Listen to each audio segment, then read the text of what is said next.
Hey, this is Dylan Chen. This is my easy Sudoku solver project. Let's run it first. Here is my Sudoku puzzle, and here is the solved Sudoku puzzle. Let's get into my code.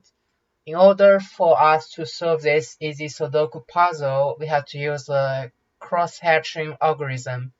Here we have the Sudoku puzzle, and I named it list. This display function displays the given integer array.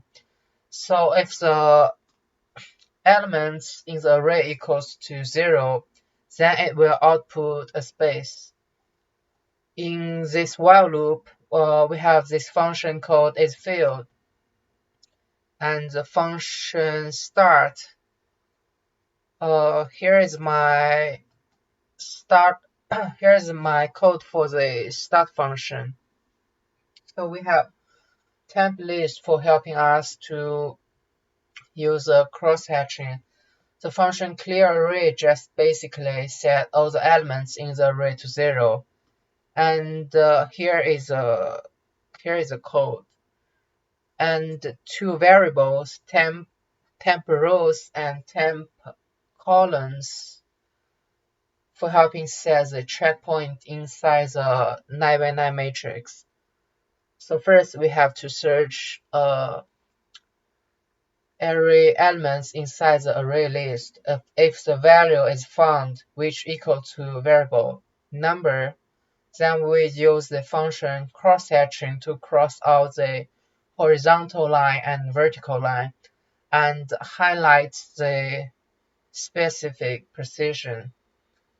After that, we have to check array 3x3 matrices inside the 9x9 matrix, see if there exist positions that satisfy the condition.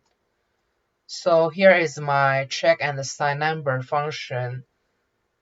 We have variable count, assign row, and assign column, and the boolean is inside, which is false. So we have the double for loop to check array 3x3 matrices. If the number is already inside the 3x3 matrix, then the count equal to 0 and is inside equals to true. We break out the double for loop.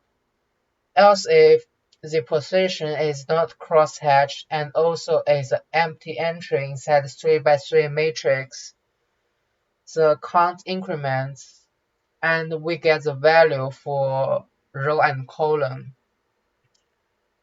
If the 3x3 matrix has more than one empty entry, we can still use these conditions.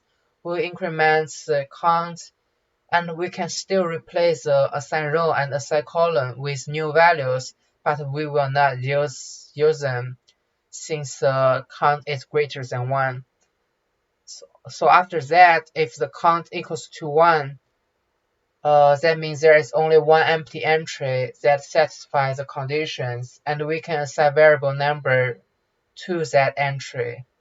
We have list, assign row, assign column equals to number, and we also cross-hatch that entry.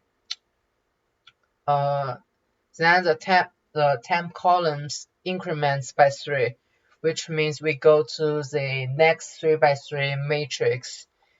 If the temp column equals to 9 and the temp rows does not equal to 9.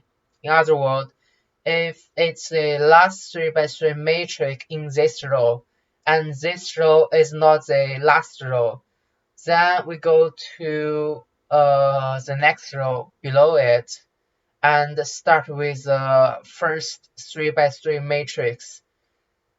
Then temp rows increments by 3 and temp columns is 0.